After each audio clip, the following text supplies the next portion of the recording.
Two powers this great should never join forces, for it may be the crushing end to the hopes and dreams of anyone indignant enough to aspire to punk rock supremacy for themselves. Recently, Canada's top punk rock export collaborated with America's premier punk rock songwriter, and Warriors, these results I simply could not have predicted. The outcome was a diabolic catastrophe of catchy chaos. There really should be laws against this sort of thing. One song should not contain this much power and accessibility. It's an immoral use of potential. In this video, I'm gonna try to wrap my tiny little lizard mind around this brand new punk rock rager called Get Dumber by Pup featuring Jeff Rosenstock. Those are the two forces I'm talking about, by the way. Who let this happen? Who's in charge here? In this little piece of content,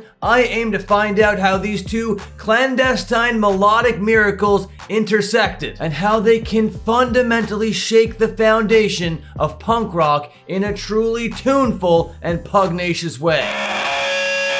Hey, hi, hello, 1%ers. My name is Dan Frampton, and this time, I'm not just yapping. This time, I did research and wrote a whole friggin' script. I know, wild behavior, right? And you know what that means. It's time to dig these knuckle dusters deep into the Pup Jeff Rosenstock situation. You know what to do, Warriors. Likes and subs. Let's go. Pup, or Pathetic Use of Potential, got their start in Toronto under the name Topanga in the early 2010s. Ever since then, they became known for their back-breaking tour schedule that would make 80s Black Flag blush, their high-voltage live show, and their extremely consistent, strong releases. South of the border, New York resident Jeff Rosenstock was primarily known for his roles in DIY megalith bands such as the Music Industry and Arrogant Sons of. He got started around the late 90s and branched out on his own in 2013 with his debut LP called I Look Like Shit. And to be fair, he kinda did. He seemed kinda run down even back then. Jeff and Pup would embark upon their first tour together in 2015 as supporting acts during a fall to winter loop, spanning from October to December. The litany of unfortunate events that happened on that tour were unpredictable, but they'd create a lasting bond between Pup and Jeff Rosenstock that persists until this day. To understand how and why that is, we gotta analyze the trauma that was the 2015 Modern Baseball Fall to Winter Tour. In 2015, Jeff Rosenstock and Pup were both signed to Side 1 Dummy Records and respectively had one record out on the label. Pup with their 2013 self-titled, and Jeff Rosenstock with his 2015 effort called We Cool. At the time, although label mates, these dudes were not exactly tight yet. Pup had a long-standing respect for Jeff Rosenstock, and I'm sure everybody was super hyped to be on such a big tour together, but that's where it was at the time. Just a couple label mates out there supporting the much bigger band called Modern Baseball. They were truly massive at the time. No one could foresee the series of unfortunate events that would befall all these bands on this tour, but there were a couple of early signs. For instance, it started with a doctor telling Stefan, the lead singer of Pup, that, quote, the dream is over. You see, Stefan had kinda like bloodied and ruptured vocal cords from overuse and undercare. He just wasn't living right. After recording their sophomore record, Stefan would go to the doctor for a persistent sore throat. After taking a look at the bloody and mangled mess that was his vocal cord situation, the doctor quite literally told Stefan that the dream is over as it pertains to being a punk rock singer. Keep in mind, this is the state of his health before the tour and before releasing the then recorded second album. What do you think Stefan did upon hearing such news? Yeah, you're probably right. He embarked on a grueling 6-week tour. tour, where his job, I might add, was primarily singing and screaming punk rock tunes to rooms full of sweaty lunatics. Stephen downplays how much pain he must have been in and how it affected him mentally, but after sinking your entire life into a band, this must have been devastating news to hear from a physician. Here's a clip of Stephen describing the entire situation. And she took one look at this kind of gnarly mess of vocal tissue in my throat and said, "The dream is over," which I thought was just like, I kind of thought it was funny at the time, you know. And so anyways, we did that whole tour, you know. We did 6 weeks, you know, 6 weeks of touring after that, and kind of proved that the dream wasn't over. But after that, I had a lot of recovering to do, and I've been kind of working really hard to get my voice back into shape. After receiving that news from the doctor, October 2015 would inevitably still roll around, and it would be time to hit the road with Tiny Moving Parts and Jeff Rosenstock in support of the massive emo-tinged pop-punk band known as Modern Baseball. A band with as much aspiration and dedication as Pup is definitely not gonna squander such a massive opportunity. Shredded vocal cords be damned. Although Jeff Rosenstock was newer to the Side One Dummy label at the time, he had much more of a reputation in the punk scene for his experiences with his previous bands. Jeff was kind of looked at like a walking, talking DIY legend, a passionate performer, and one of the best songwriters walking God's green earth. This guy had a history of bringing gigantic DIY communities together, and he's been doing it for decades at this point. I'll be honest, he was viewed kind of like a cult of personality. Pup and Jeff Rosenstock may have been adjacent on this bill, but they were worlds apart in terms of credibility and experience. Not in talent though. Pup was right up there with Jeff in terms of raw talent, with an acute ability to make people move. Jeff saw it. Jeff felt the power of Pup on that tour. It was immediately apparent that these two artists shared the same core values and were able to deliver high energy, memorable punk rock performances both in studio and on stage. They were straight rippers, I'll tell you that much for free. Right off the bat, they were cooking with two major ingredients for success: chemistry and effortless charisma. As the tour pressed on, Jeff's van would face worlds of trouble of its own. Jeff and his band experienced 2 breakdowns, one of which was in San Francisco, and all of his gear was stolen, along with all of his clothes. After the incident, Jeff took to social media to share pictures of his busted-in van and a couple images of his band playing live to show everybody what the clothes and instruments looked like that were stolen, just in case they saw it pop up on Craigslist or, God forbid, in the hands of other bands. Famously, that is how a lot of bands get started, is stealing from their own. You hate to see it. Accompanying these photos, Jeff started a GoFundMe, which included the following message. Hi there. Thank you for reaching out and saying you'd like to help us. We are lucky people. We get to travel the world and play music.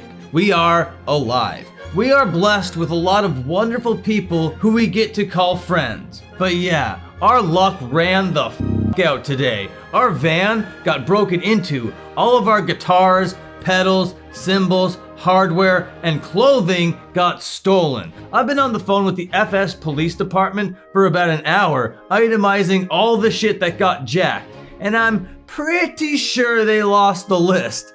Edit. Yeah, they lost the list. Anyway, we're accepting donations if you want to donate. Please don't feel obligated to do anything because we give our music away for free. We have never wanted anything in return for that. But if you're looking at a bunch of sad boys and girls who no longer have any clothes, wandering around naked with sick riffs and no tone, dredging through this stupid country playing for nice people like you, some of whom cover their ears through our entire set, some of whom bring us drawings, treats, and good vibes, well, click here to send us some money for our Old Navy Guitar Center shopping spree, baby. Signed, Jeff. Needless to say, the setbacks that Jeff and Pup were facing on this tour would have been enough to send any band packing. Most people would be tapping out and calling uncle at this point, but these dudes, as we're quickly finding, are cut from the exact same cloth. They both handled these stressful situations with class and grace, further putting Pup in the ranks of the Jeff Rosenstocks of the world. The hardships would indeed continue as a sold-out show in Denver had to get canceled due to a severe winter weather storm, leaving Pup stranded in Wyoming. While they were stranded in Wyoming, the lead guitar player, Steve, ate a funky gas station sandwich that left him with a bunch of food poisoning. Not great. But when things get stressful, you gotta find a way to blow off a little steam. You gotta find a way to relax a little bit. And to do this, Jeff Rosenstock goes on what he calls his little hikes. I go on my little hikes. And one time, on one of these little hikes, he took Stefan along with him. He's like, let's go to a barren, dry as hell, humid desert, Stefan. And Stefan, being eager to impress, goes, you know what, Jeff Rosenstock, let's go on this hike. Let's do this tremendous walk, torn vocal cords and all. This little romp through the desert followed the exact same theme as the entire tour so far. Pain and suffering. Stefan fell face first into a cactus and ballooned up like the Marshmallow Man. Stefan documented the entire thing on his Instagram in a crudely drawn comic. Let's have a read, shall we? The caption reads, "The Adventures of Steffi and Jeff Rosenstock in the Desert. A true story drawn very badly by me. Cactuses. Be careful, cactuses everywhere. Part 1, Swipe. One time we were on tour with Jeff Rosenstock in Texas. Me and Jeff went hiking at Palo Duro Canyon. Palo Duro, like the Grand Canyon, but way shittier. At the time, I didn't know Jeff super well, but I liked him a lot, and I was trying to impress him with all my kooky wilderness stories. One time in Canada, blah blah blah blah blah, when all of a sudden, trip.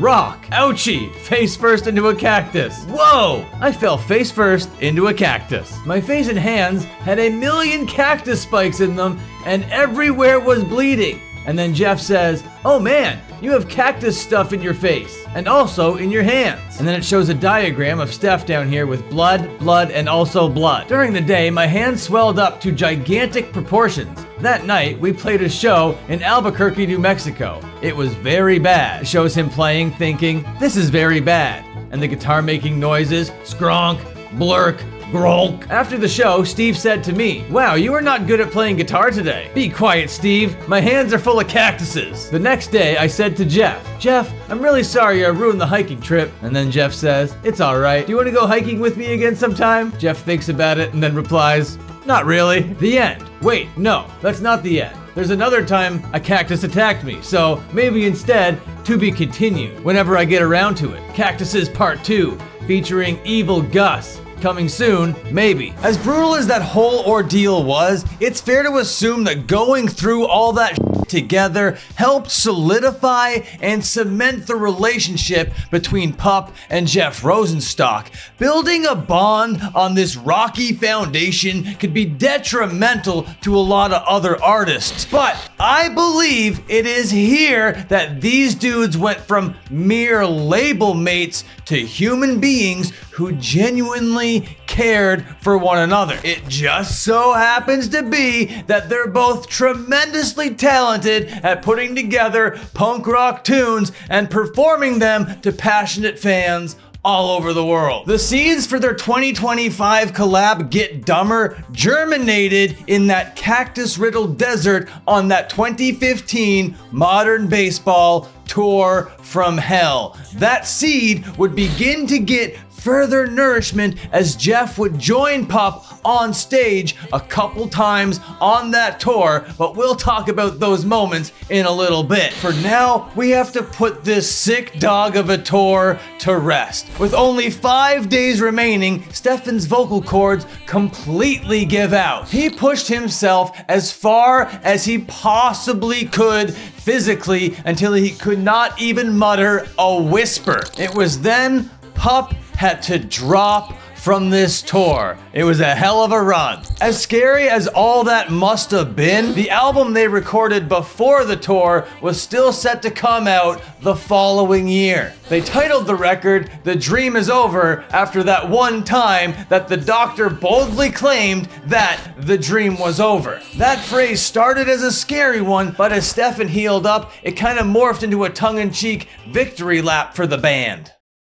To expand on what I was saying a few moments ago, Jeff joined Pup on stage during their stop in Toronto at the Opera House to sing Pup's hit song, Reservoir. This is Pup's hometown turf. Everything they do seems like a celebration of punk rock, and when you put them both together, it just pushes that notion into the stratosphere. The stage presence and crowd control is off the charts. There's an instant chemistry there that is absolutely palpable. You can swim through it, but be careful, it will electrocute you. It feels like the goddamn Avengers of punk rock have assembled out here. And for context, this is 4 days before Stefan had to tap out of the tour.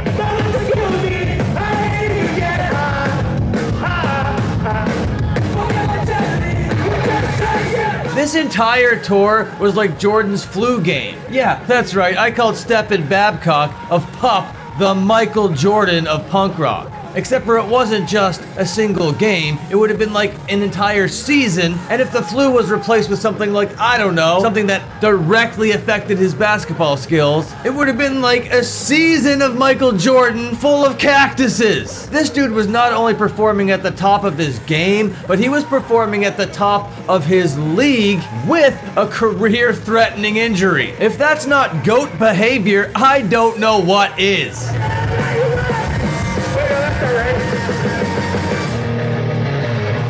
And now with only 2 days left before they have to drop out of this tour, they're in Montreal, and Pup is doing their rendition of Sabotage by the Beastie Boys when Jeff Rosenstock jumps on stage to assist. Now, with hindsight as it is, it kinda seems like Jeff is jumping up to relieve his buddy from his singing duties because he knows the kind of state that he's in. But honestly, I can't tell. It just seems like poetic punk perfection being performed by a pair of pure prodigies to me.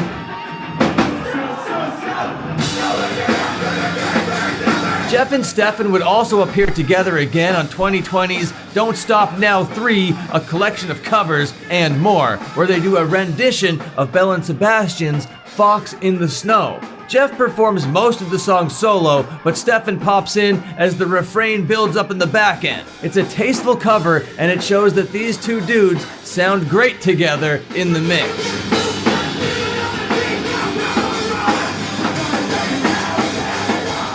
With about 75 hours worth of necessary context under our belts, it's time to finally dig into why we're gathered here today. We are here to talk about Get Dumber, the third teaser single for Pup's forthcoming album, Who Will Look After the Dogs, set to release May 2nd, 2025.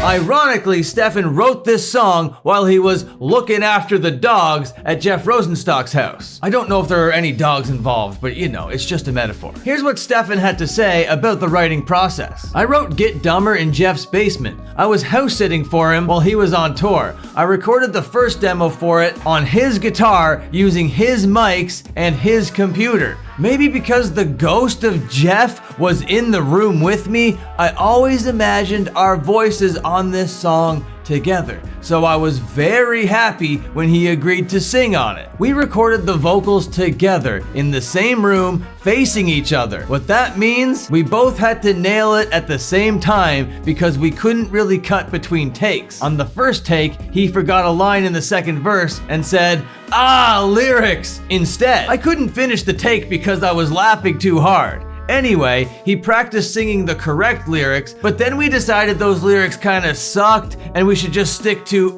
lyrics because it's funny and the song is called Get Dumber. We nailed it on the second take. It doesn't get any more DIY than that, folks. A friend helping a friend turns into a friend helping a friend. It's a beautiful thing. The trust that was built upon since that initial tour led to a friendship strong enough for house sitting and equipment lending. That cannot be underestimated. They make it seem easy and effortless, but in the process, they highlight absolutely everything that I love about punk rock and DIY. It may sound corny, but in a world full of AI and fake bullshit, this is the real deal, dude. Real people, real experiences, real friendships that lead to real connections, and real art that resonates with a really passionate fan base. That shit is special, man. I have no idea why this isn't what everybody prioritizes and values most